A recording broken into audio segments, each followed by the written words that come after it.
I'm Mark Bell. We're here at Slingshot World Headquarters. I'm here with my boy, Nsima Inyang. And we're going to talk today about nutrition because it's an important topic. Everyone always has questions about it. And I want to I know Nsima has been somebody that has tracked and he coaches a lot of people. So we're going to talk a little bit about what we have learned from tracking. What have you learned from tracking? I think the biggest thing that I learned from tracking when I first started doing it myself was sizes, portion sizes of things. Because before I started tracking, I was just kind of eating. And I mean, with my goals at the time of just getting bigger, it kind of worked. I ate a lot of protein. Right. I ate clean. So I did the bodybuilder thing where I had a lot of, clean. I had a lot of chicken. I ate a lot of rice. I was very minimal with my foods. But when I started tracking, it gave me an idea of, wow, okay, so when I use this much oil, that's actually 20 grams of fat. Or this amount of oatmeal is this, and this amount of rice is 60 grams of carbs. It gave me a very good understanding on how to kind of eyeball foods. And from tracking, it also helped me to kind of understand, at the time, this is what eating 2,500 calories a day looks like. This is what eating 3,000 calories a day looks like. So it gave me an understanding of to where I am now, where I don't track anymore. It's partially because I've seen kind of what portion sizes look like, and I understand what I need to be able to maintain my physique. Yeah, I was tracking when I first got into lifting and just started to investigate it more. I was like, man, I need to figure out my nutrition. Mm-hmm. And so I started weighing stuff and doing things like that. But I quickly just realized that I didn't necessarily need it for the goals I had at the time, especially because I was powerlifting. But I remember one of the guys in the gym was like, he asked me how many grams of carbs I had a day, how much protein I had. I was like, oh, I don't know. Mm-hmm. And he was like, well, a kid your size, he's like, you should be having 4,000 calories a day if you're trying to get strong. And so I started tracking stuff, started writing things down, and it was like my protein was only like 125 grams a day. My carbs were like 500. My fat was like 200. I'm like, well, no wonder I keep putting on fat. I'm not putting on muscle. And so I recalibrated a lot of that, and then just kind of learned over a period of time that, look, if I just incorporate meat and kind of go based off of that, I don't need to track as much, but it's still important for me to get certain carbohydrates and certain things in there. So as I went over the years, I started to track less, but I think it's important. I think, who are the individuals who should be looking at tracking their macronutrients? I would say first and foremost would be anyone that's starting out. I think it's a great place to start. And I think it's a reasonable thing to ask somebody like, hey, you know what, just write everything down for a couple days, reassess, look at that, and you might find that you're, like I did, your eating is kind of a mess. It's kind of all over the place. Yeah. It's inconsistent. And then you can start to figure out and research what is it that you're trying to do. If you're trying to have a better body, then you're going to want to research what do bodybuilders do and things like that. Two examples. Actually, I want to take something from what you said right there, because a lot of people, including myself in the past, have done what you mentioned there, where you think you're progressing in the gym, you're eating a lot of food, you track, but your protein is super low, right? Eating 200 grams of protein is a lot of protein, right? And a lot of people are like, why am I not making progress, or why am I feeling hungry all the time? Well, their protein is typically really damn low. They're not eating close to the amount of protein that they should be eating. And when you track that and you understand that, you can then get yourself to a point where you understand, oh wow, this is what eating 180 grams of protein is like. This is what eating 220 grams of protein is like. The second example, I don't want to put my boy on blast because I love the guy. Andrew, you know what you told me today? What happened was we were in the break room and Andrew was like, oh shit, for the past few days I've been feeling tired and I didn't know why. Uh-oh. And he said that he finally just tracked his numbers. He was like, I've been eating 25 to 35 grams of fat. Because of that damn chicken breast. It's because of the chicken breast, right? But 25 to 35 grams of fat a day. And we all know fat is super essential for hormonal health, actually feeling energetic and good. And when you're eating too low of fat, you will feel lethargic, just things don't go in line. So tracking helps you understand kind of where you are right now, and you kind of get an understanding of where you need to be. Yeah, it's helped me massively, and even for my bodybuilding show when I did compete, and I think you'll find this with almost all bodybuilders. I don't really know examples. Maybe there's a couple of guys that have gone on stage before without tracking anything, but I think for the most part, it doesn't make any sense to do that in bodybuilding. Like, why not track? Why not weigh the food and those kinds of things? And for me, Hani Rambod kind of held my hand through that process, but it was really helpful. And then even coming off of that diet and even moving into some of the stuff I do now, it was just a simple exchange of macronutrients. So like, even though I don't track anymore, I'm still keeping track, and everything still counts as I'm eating it. I'm still keeping track of the foods, but because I don't really eat a lot of carbohydrates, and because my food choices are really good, I don't really feel that there's a need to actually track the food and how many calories I'm consuming. Yeah. One way that I actually track for myself is just to weigh myself. Weigh myself, and then maybe just frequency of meals. Like if I have 2 meals a day, that's usually pretty good for me to lose weight and for me to head in that direction. If I want to maintain, but just maybe look a little bit more full and look a little bigger, then I'll just add a meal, or if I just wanted to get bigger, period, I might add some carbs in there. And so I know at this point, I learned so much from tracking and so much from what I was putting in my body that I know now what I'm doing, even when I'm not tracking. And that right there, what you mentioned there as far as like eating one less meal to start losing some weight, that's a simple, but it's a very effective method for an individual that doesn't want to track. If you have some goals, right? And let's say you are a consistent eater, but you haven't been tracking, but you want to lose some weight, then you kind of maybe need to start paying attention to your hunger signals during the day. So eat one less meal. Maybe by the end of the day, you're feeling a little bit hungry. That's a good sign that you're in a deficit of calories. Like, that's a very good sign that you're in a deficit, the slight feeling of hunger. If you want to start gaining, eat an extra meal, add extra protein, you're feeling fuller, good sign you're in a surplus. But let's kind of go back to what we were talking about as far as tracking is concerned. Because there are certain individuals, like you mentioned, that need to track super closely. This is where some people start to get into, some people are like, oh, tracking's bad, it causes bad relationships with food and eating disorders, etc. In truth, a lot of individuals in the bodybuilding community do have slight eating disorders. Like, it's a very real thing. But it's because those individuals have to be very meticulous with their numbers. So someone might be like, I have to hit 2,100 calories. I have to hit this amount of protein within 5 to 10 grams, this amount of fat within 5 grams, this amount of carbs within 5 to 10 grams. And that is their window, because they have to stay there to continue to make progress. But then if you're someone who wants to start tracking just to lose a little bit of weight, if you want to track, you can give yourself a 200 calorie window. And this is what I mean. Let's say that, and a lot of you are probably wondering, where can I actually get my numbers?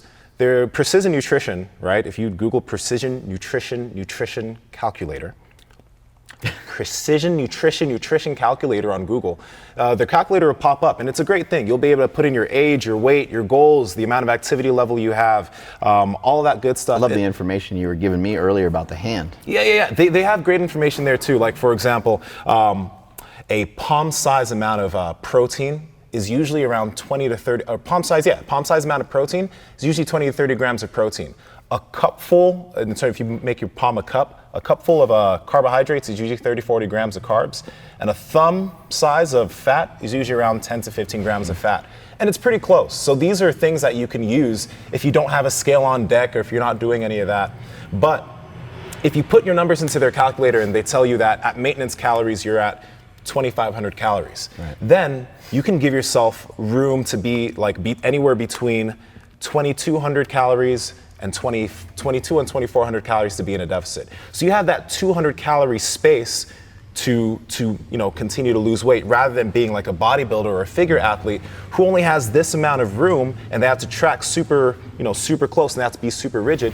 You can give yourself more room as far as tracking, so it doesn't turn into something that gets a little bit neurotic. Right. What about tracking just to allow for a little bit of junk here and there, and still trending downward and losing weight and still kind of hitting some of your goals?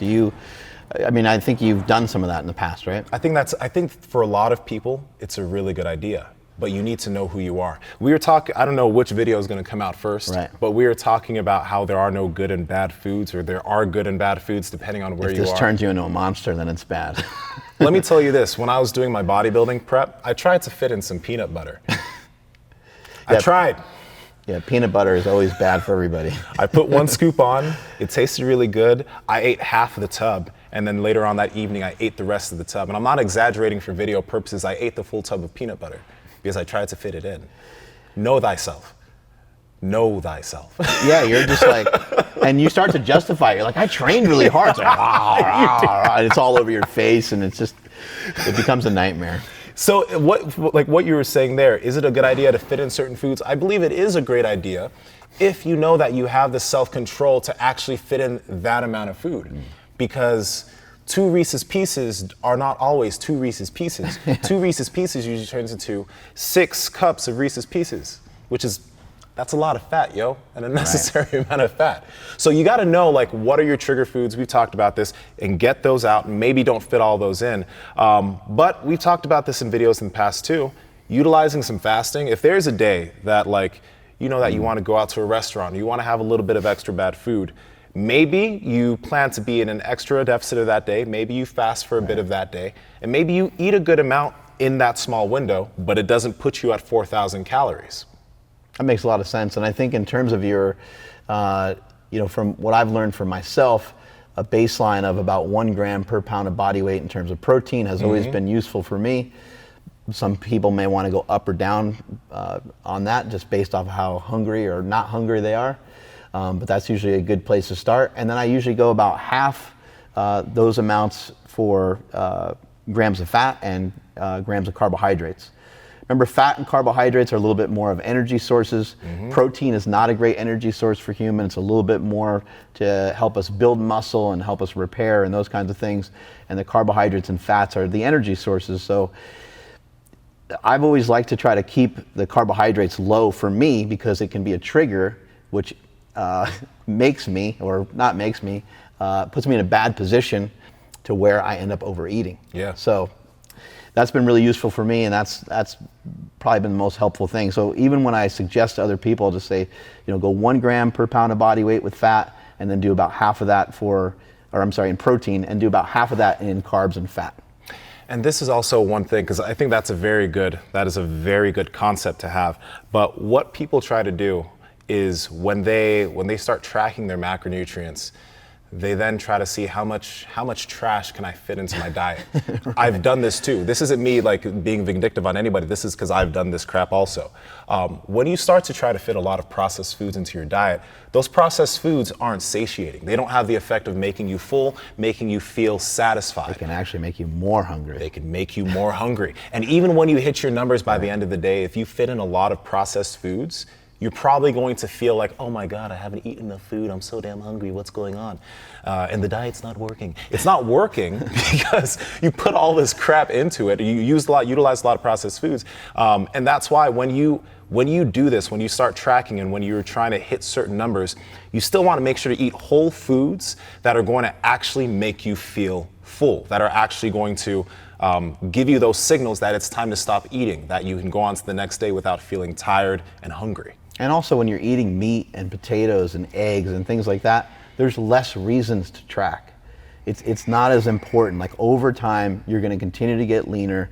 When you're eating whole natural foods, it's very difficult to get fat off of those foods. There are combinations you can start to pull in. If you have a potato and you start putting cheese on it, you have a potato, start putting butter on it, or you start putting butter and cheese in an omelet, now your calories can start to skyrocket. So you do need to be still a little cautious even with those natural foods, but for the most part, when you start to ingrain these habits, you won't necessarily need to track anymore. And if you found yourself going off base and you just didn't like the way that you looked, you could always go back to counting again. You can always go back to tracking again. Mm-hmm. There's one thing I wanted to mention, and it's, where is it? Dude. Is it underneath your hat? No.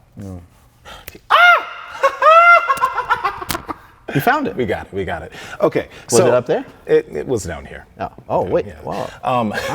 So when it actually, one of the reasons why I think that we also find it super easy to do this without tracking is there's a lot of findings that people who do low carbohydrate diets do find their diets to be more satiating, because people on low carbohydrate diets tend to eat more protein. That's the general trend, right? So when you eat more lower carb, you tend to eat slightly higher fat, which ends up being more satiating, and slightly higher protein, which ends up being more satiating. So not everyone needs to be low carb. This isn't what I'm saying, but to be able to easily get to a point where you're not tracking at all, right? And where you're just eating each day, it might be a good idea over time to try lowering your carbs. Some athletes, like I used to eat 400, 500 grams of carbs a day. Now at 240 pounds, doing jiu-jitsu, doing a lot of lifting, at max I might eat 150, maybe 200 grams of carbs in a single day. So it might be a good idea for you guys to try in the future. It's not absolutely necessary, but it might be something you want to give it a shot as you are tracking and as you're going about this whole process. Strength is never a weakness. Weakness is never a strength. Catch you guys later. Bye.